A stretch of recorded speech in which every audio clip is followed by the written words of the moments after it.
ઈસુની જય. ઈસુની જય. બધા ચર્ચમાં જાઓ છો, બરાબર? બાઇબલ પણ વાંચો છો, પ્રાર્થના પણ કરો છો. તો તમારી દ્રષ્ટિએ આજના દિવસે ઇન્ડિવિજ્યુઅલ વ્યક્તિગત ઈસુ કોણ છે? પ્રભુ, પરમપિતા, તારણહાર, મુક્તિદાતા, સર્જનહાર, જીવનદાતા, પરમેશ્વર. કેટલા જણે બાઇબલ આખું વાંચ્યું છે? જૂનો કરાર, નવો કરાર. એટલે આનો મતલબ એ થયો કે આપણે હજુ ઈસુને ઓળખતા જ નથી. તમારું લવ મેરેજ હતું? અરેન્જ મેરેજ પહેલા એકબીજાને જોયેલા, મળેલા? ના, એટલે અરેન્જ મેરેજમાં નક્કી થયા પછી મળેલા. ઓકે. એ મળવા પાછળનો ઈરાદો શું હતો? કે હું એની જોડે બેસું, હું એને ઓળખું, એ કેવું બોલે છે, એને રસોઈ આવડે છે કે નહીં, અથવા બેન જ્યારે ભાઈને મળવા જતા હશે ત્યારે એમની સ્ટાઇલ કેવી છે, આર્થિક સ્થિતિ કેવી છે, એમનો સ્વભાવ કેવો છે. કરેક્ટ? એ બંને પક્ષે ઈચ્છા હતી. વધુ ને વધુ મળવાની ઈચ્છા થતી હતી, કારણ કે બંનેને એકબીજાને ઓળખવા હતા. એટલે ઓળખાણ કરવી હોય તો એકબીજાને મળવું તો જરૂરી છે. અને જો મારે ઈસુને ઓળખવો હોય તો એની ઓળખાણ મને બાઇબલમાંથી મળે. એટલે આ બાઇબલ તમારી દ્રષ્ટિએ કદાચ એક પ્રિન્ટેડ ચોપડી છે. મારી દ્રષ્ટિએ આ બાઇબલ મારા પ્રભુએ મને લખેલો પ્રેમપત્ર છે. તમારા સમયમાં તો ખબર નહીં, પણ અમારા સમયમાં મેરેજ નક્કી થયું હોય અથવા ફ્રેન્ડ્સ હોય તો એકબીજાને પત્રો લખતા હતા, અને પત્રો દ્વારા લાગણી વ્યક્ત કરવામાં આવતી હતી. તો આપણા પ્રભુએ આ બાઇબલમાં એ કેટલો પ્રેમ કરે છે આપણને. એ આ બાઇબલમાં પાને પાને એમનો સ્વભાવ, એમનો પ્રેમ, એમની લાગણી, એમની આપણા પ્રત્યેની કન્સર્ન, એમણે આપણા માટે તૈયાર રાખેલું બ્રાઇટ ફ્યુચર, એ બધું જ આની અંદર લખેલું છે. એટલે આજે હું અહીંયા શરૂઆતમાં જ કહી દઉં છું કે એક હેબિટ પાડો. દિવસની 10 મિનિટ કાઢો, 15 મિનિટ કાઢો, પણ આ પ્રભુ સાથે ઓળખાણ આજથી શરૂ કરો. તમે જેમ જેમ બાઇબલ વાંચતા જશો, તમને તો ખબર પણ નહીં હોય, તમે રોજની 15 મિનિટ નક્કી કરી છે, તમારા રૂમમાં ચૂપચાપ બાઇબલ વાંચો છો, કોઈની આગળ બતાવતા બી નથી, પણ તમારા પર્સનલ જીવનમાં, તમારા કૌટુંબિક જીવનમાં, સંબંધોમાં, ફાઇનાન્સમાં, શાંતિમાં, તંદુરસ્તીમાં એ બાઇબલ વાંચવા થકી પરિવર્તનો આવશે. હું અને આ બધા અનુભવ કરી ચૂક્યા છીએ કે બાઇબલ વાંચતા પહેલાનું જીવન અને બાઇબલ વાંચવાનું શરૂ કર્યા પછીનું જીવન. ઓકે? એટલે આ એક પહેલી આપણી મારી દ્રષ્ટિએ જીવનમાં એક લાઈફસ્ટાઈલ બનાવી દો. બ્રેકફાસ્ટ વગર ના ચાલે, લંચ વગર ના ચાલે, એમ બાઇબલ વાંચ્યા વગર મને ના ચાલે. હવે મેં કીધું એ પ્રમાણે ઈસુને ઓળખવો હોય તો બાઇબલ વાંચવો, બરાબર? તો આ બાઇબલમાં જે કાંઈ લખાયેલું છે, બાઇબલમાં જે કાંઈ લખાયું છે, નવો કરાર, જૂનો કરાર, એ કોણે લખ્યું છે? આ બધું કોણે લખ્યું? પવિત્ર આત્માની પ્રેરણાથી અલગ અલગ વ્યક્તિઓ દ્વારા આ લખવામાં આવ્યું છે. સંત પાઉલના નવા કરારમાં વધારે પત્રો છે. અલગ અલગ વ્યક્તિઓને પવિત્ર આત્માએ પ્રેરણા આપી અને આ બાઇબલ લખવામાં આવ્યું છે. બાઇબલની રીતે ઈસુ કોણ? ઈસુ એ શબ્દ છે. દિવસ દરમિયાન કેટલા શબ્દો બોલો છો? બાઇબલ અનુસાર ઈસુ એ શબ્દ છે. બાઇબલ લાયા હોય લોકો ખોલો, ઉત્પત્તિ 1:1. પ્રારંભમાં ઈશ્વરે આકાશ અને પૃથ્વી સર્જ્યા.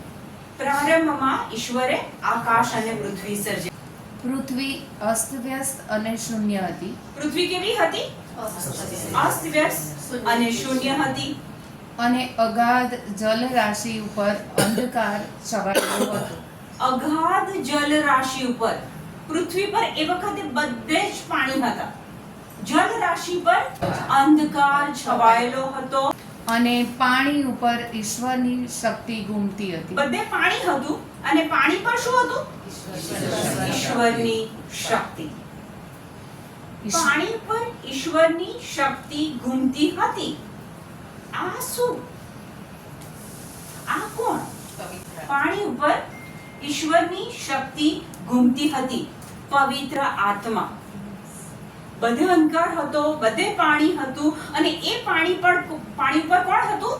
તો કે છે કે ઈશ્વરની શક્તિ એટલે કે પવિત્ર આત્મા. એટલે પહેલા વચનમાં કહે છે કે ઈશ્વરે આકાશ અને પૃથ્વી સર્જ્યા. ત્યાં ઈશ્વર પિતાનો રેફરન્સ આવ્યો. પછી કહે છે પાણી પર ઈશ્વરની શક્તિ ઘૂમતી હતી, તે પવિત્ર આત્મા. ઓકે, હવે આગળ વાંચો. ઈશ્વરે કહ્યું, પ્રકાશ પ્રગટો.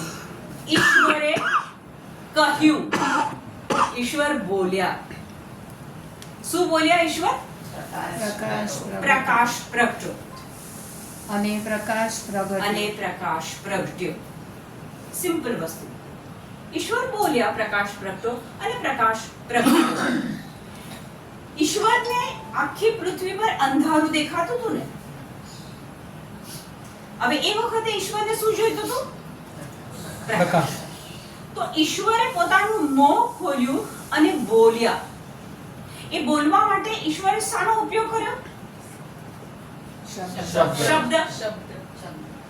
શબ્દ એટલે ઈસુ. એટલે તમે જુઓ કે આ ત્રણ વચન, પહેલું, બીજું ને ત્રીજું, ત્રણ વચનમાં ઈશ્વર પિતા વિશે, પવિત્ર આત્મા વિશે અને ઈસુ વિશે કહેવામાં આવ્યું છે. કેટલા લોકો એવા ખ્યાલમાં જીવે છે કે ઈસુ એટલે નવા કરાર. ના, ઈસુ ઉત્પત્તિની શરૂઆતમાં જ ઈસુની હયાતીનો પુરાવો મળે છે આપણને. બરાબર? ઓકે. તો પ્રભુ બોલ્યા, શબ્દ બોલ્યા, અને પછી તરત જ એ અંધારામાંથી પ્રકાશ થઈ ગયો. ઓકે, તો આ પહેલો પુરાવો મળ્યો કે ઈસુ એ શબ્દ. તો આપણે કીધું કે શબ્દ, ઈસુ એ શબ્દ. હવે ઈસુની ઓળખાણ મેં કીધું પ્રમાણે બાઇબલમાંથી મળે છે. ઓકે, યોહાન 1:1 ખોલો. પ્રારંભમાં શબ્દ હતો જ. અહીંયા ભાર જ ઉપર છે. પ્રારંભમાં શબ્દ તો હતો જ. પછી શબ્દ ઈશ્વર સાથે હતો. શબ્દ ઈશ્વર સાથે હતો. શબ્દ ઈશ્વર હતો. શબ્દ ઈશ્વર હતો. શબ્દ ઈશ્વર હતો. એટલે આ બાઇબલની અંદર જે કાંઈ છે, જે શબ્દો છે, જે પ્રોમિસીસ છે, જે વચનો છે, એ શું છે? એ ઈસુ પોતે છે. સમજમાં આવે છે? પ્રારંભમાં શબ્દ હતો જ, શબ્દ ઈશ્વર સાથે હતો, શબ્દ ઈશ્વર હતો. ઓકે, હવે 14મું વચન વાંચો. અને શબ્દ માનવ થઈને અવતર્યો. હાલો. શબ્દ માનવ થઈને અવતર્યો. ઈસુ એ માનવ થઈને અવતર્યો. આ વસ્તુ આપણે સમજી લઈએ કે શબ્દ એ માનવ થઈ ગયો. કેવી રીતના માનવ થયો? કેન યુ ટેલ મી? શબ્દ માનવ કેવી રીતના થયો? આપણી પાસે શબ્દ છે, બાઇબલ છે, શબ્દ છે. એ શબ્દ માનવ કેવી રીતના થયો? અંગ્રેજી વાંચતા હોય તો ત્યાં કહે છે word became human. તો આ શબ્દ માનવ કેવી રીતના થયો? ઈસુના રૂપમાં જન્મ કેવી રીતના લીધો? શબ્દ એ માનવ થયો. એ જીવતો જાગતો માનવી થઈ ગયો, ઈસુ થઈ ગયો. એ ક્યારે શક્ય બન્યું? એ શબ્દમાંથી માનવ બનવાનું ક્યારે શક્ય બન્યું? જ્યારે દૂત ગાબ્રિએલ કુમારી મરિયમને સંદેશ આપે છે અને એ કુમારી મરિયમ એ સંદેશને વધાવી લે છે, સ્વીકારી લે છે, અને ત્યારે એ પવિત્ર આત્માના પ્રભાવથી ગર્ભવતી થાય છે અને 9 મહિના પછી એ શબ્દ માનવ બની ગયો. એટલે એનો અર્થ એવો થયો કે માનો કે અહીંયા એક વચન છે, એક વચન હું વાંચું છું. એ પ્રભુનો સંદેશ છે, એ પ્રભુનો શબ્દ છે. હું તમારે સારું શાંતિ મૂકતો જાઉં છું, મારી પોતાની શાંતિ તમને આપતો જાઉં છું. હું જે શાંતિ આપું છું તે સંસાર આપે તેવી નથી. તમારા અંતરને અસ્વસ્થ થવા દેશો નહીં, તેમજ હિંમત પણ હારશો નહીં. યોહાન 14:27 માં ઈસુ આપણને એક સંદેશ આપે છે, એક પ્રોમિસ આપે છે, એક વચન આપે છે. હવે માનો કે આ વચનને હું સ્વીકારી લઉં, સવાર બપોર સાંજ આ વચનને હું સતત બોલું, તો આ શબ્દ એ માનવ થશે, એનામાં પ્રાણ આવશે. ચોક્કસ. આ જ બાબત એવી છે જે તમે આ તમારી બુદ્ધિથી સમજવાની કોશિશ કરશો તો સમજમાં નહીં આવે. પણ જેમ કુમારી માતા મરિયમને એક સંદેશ મળ્યો, એમણે બિલકુલ શંકા નહીં કરી અને કહે છે હું તો ઈશ્વરની દાસી છું, તારા કયા પ્રમાણે થાવ. અને જ્યાં કુમારી માતા મરિયમે વિશ્વાસ મૂક્યો ત્યાં એ શબ્દ માનવ થઈ ગયો. જો તમે આજના દિવસે આ શબ્દને લઈ લો, બહુ બધી પ્રોમિસીસ છે, તમે એક 5 પ્રોમિસને આજથી પકડો. એ 5 પ્રોમિસને તમે જેમ સવારે બ્રેકફાસ્ટ, લંચ અને ડિનર લો છો, એ પ્રમાણે જો તમે એ વચનને બોલવાની શરૂઆત કરશો, તમારા જીવનમાં એ પરિણામ આવશે. ઓકે, આપણે પહેલા તો એ સમજ્યા કે ઈશ્વર પિતા શબ્દ બોલ્યા એટલે ઈસુનો રેફરન્સ આવ્યો. પછી આપણે યોહાન 1 માં કીધું કે ઈસુ એ જ શબ્દ છે, શબ્દ એ જ ઈસુ છે. અને શબ્દ એટલે બોલો હિબ્રુ 4:12 ઈશ્વરની વાણી જીવતી જાગતી છે. અહીંયા વચન શું કહે છે? ઈશ્વરની વાણી. રવિવારે દેવળમાં જાઓ છો, પેલી વ્યક્તિ વાંચન કરે છે, પછી વાંચન પૂરું થાય ત્યારે પેલી વ્યક્તિ બોલે છે આ પ્રભુની વાણી છે. તો તમે શું બોલો છો? એ આપણો આધાર છે. તો પ્રભુની વાણી છે. તો અહીંયા ફરીથી વાંચો, વચન શું કહે છે? ઈશ્વરની વાણી જીવતી જાગતી છે. ઈશ્વરની વાણી જીવતી જાગતી છે. હોઈ શકે. આપણા માટે બાઇબલ શું છે? એક પ્રિન્ટેડ ચોપડી, એમાં કાળી ઇંકથી કંઈક લખાયું છે, અને આપણા માટે એક પવિત્ર પુસ્તક છે. એથી એક સ્ટેપ અઠવાડિયામાં એકવાર ટાઈમ મળે તો એ બાઇબલને ખોલી પણ લઈએ છે. પણ આ બાઇબલમાં એવું લખ્યું છે કે આની અંદર જે લખાણ છે, ઈશ્વરની વાણી આની અંદર જે લખાઈ છે, એ તો કહે છે કે જીવતી છે. હમણાં હું તમને હરતી ફરતી કે મૂવમેન્ટ કરતી કે બોલતી દેખાઉં છું, કારણ કે મારામાં પ્રાણ છે. વચન એમ કે છે કે બાઇબલમાં જે કાંઈ લખાયું છે એ જીવતું ને જાગતું છે. સાચું બોલજો, આ લેવલથી હાર્ટ લેવલ પર જાય છે આ વાક્ય. આ લેવલથી હાર્ટ લેવલ પર જાય છે. અઘરું લાગે છે ને? અઘરું લાગે છે ને? પણ જે વ્યક્તિ આને કુમારી મરિયમની જેમ સ્વીકારી લે, બાઇબલમાં લખેલું એક વચન એ જીવતું છે. અને જો હું એ બોલીશ તો મારા જીવનમાં એનું પરિણામ હું જોઈશ. કુમારી મરિયમે જરાય ડાઉટ નહોતો કર્યો, સ્વીકારી લીધું. એમ જો આ વચનને તમે આજે સ્વીકારો છો, તમારા જીવનમાં પરિવર્તન તમે જોશો. ઈશ્વરની વાણી જીવતી ને જાગતી છે. પછી બેધારી તલવાર કરતા પણ એ વધુ તીક્ષ્ણ છે. બાઇબલમાં જે લખ્યું છે એ કેવું છે? બેધારી તલવાર. બંને બાજુથી ધાર કાઢેલી તલવાર છે. ઈસુ તો એવું નથી કહેતા પ્રેમ કરો અને માફી આપો અને એવું નથી કહેતા. પછી આ તલવારની વાત બાઇબલમાં ક્યાંથી આવી ગઈ? હું તો કે સાચું બાઇબલ હોઈ શકે? બેન, તમે ક્યાંથી બાઇબલ લાયા છો? બાઇબલમાં તલવારની વાત ક્યાંથી આવી ગઈ? આત્માને કેટલા જણે કીધું કે બીપી છે? આંગળી ઊંચી કરો. ઓકે. કેટલા જણને ટીચરમાં દુખે છે? ઓકે. આ બીપી અને આ ટીચરનો દુખાવો જ્યારે તમે તમારા મુખે વચન બોલો છો ત્યારે એ વચન તમારા શરીરમાં જાય છે અને બે ધારી તલવારની જેમ તમારા દુખાવાને કાપે છે, બીપીને કાપે છે, ડાયાબિટીસને કાપે છે, રોગને કાપે છે.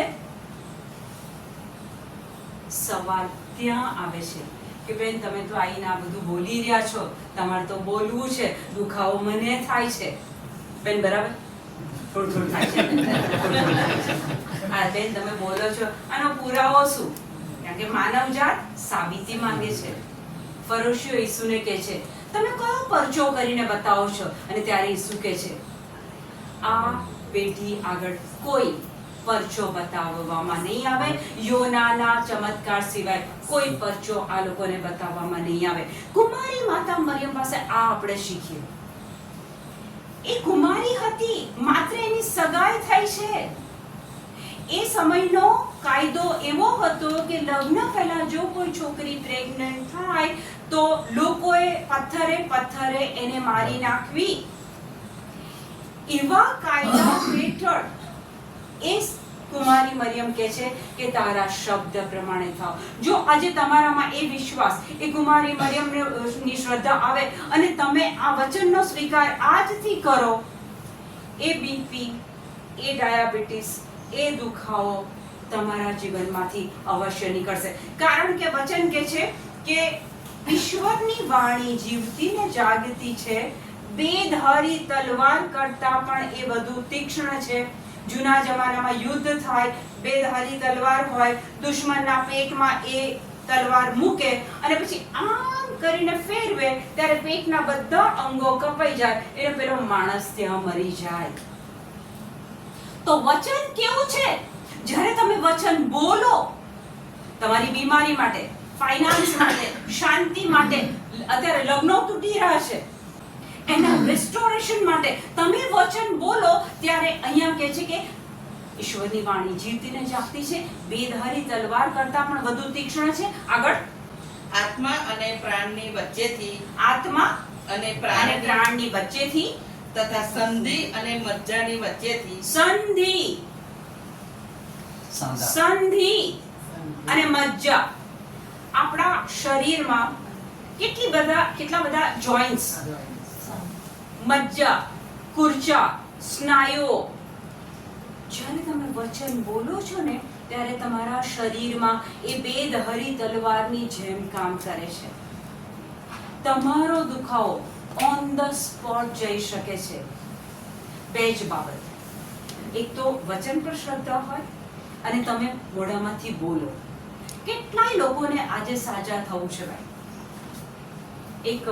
એક એક્ઝામ્પલ આપું, યાદ રાખજો, ત્યાંથી વાંચવાનું છે. અઠવાડિયા પહેલા એક સિસ્ટરનો ફોન આવ્યો મારી પાસે કે એક બેનને કેન્સર થયું અને એટલી બધી તકલીફમાં, તો એમની સગી બેન એમની સેવા કરે. સેવા કરતા કરતા કરતા પેલા બીજા બેનને કેન્સર થયું.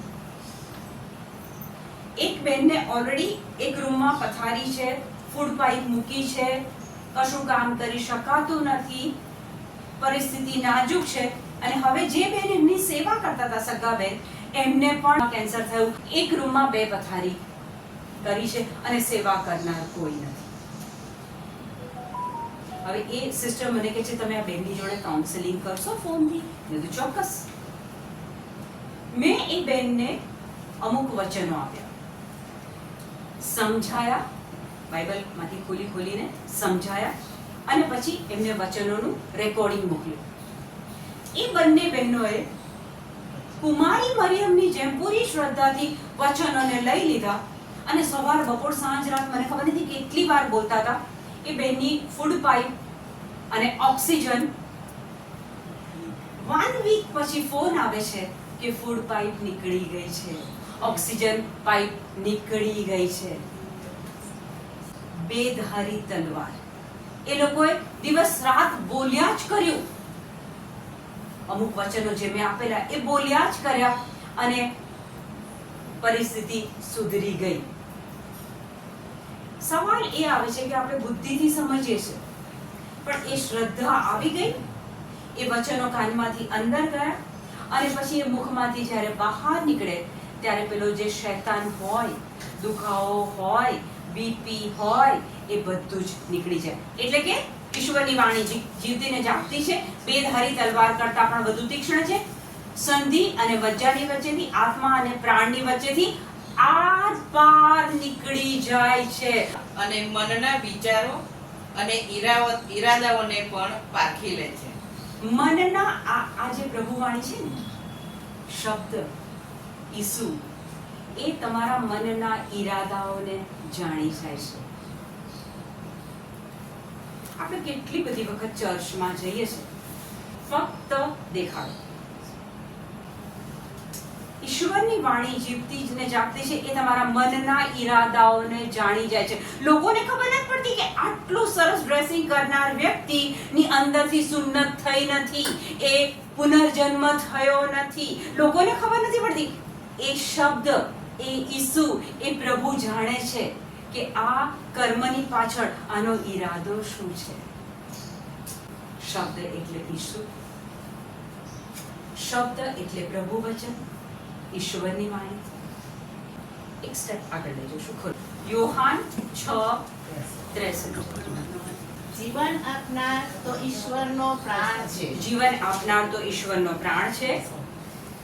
નર્યો માટીનો માનવી કશા કામનો નથી. વચન કે છે નર્યો માટીનો માનવી કશાય કામનો નથી. ઉત્પત્તિ 2:7. પ્રભુએ માટીમાંથી માનવ ઘડ્યો અને નસકોરામાં પ્રાણ પૂર્યો, ત્યારે એ માનવી હરતો ફરતો મૂવમેન્ટ કરતો થયો. મેં તમને જે શબ્દો કહ્યા મેં તમને જે શબ્દો. શબ્દો. બાઇબલમાં શું છે? શબ્દો. શબ્દો એટલે ઈસુ. વચનમાં કે છે કે મેં તમને જે શબ્દો કહ્યા તેમાં ઈશ્વરનો પ્રાણ છે.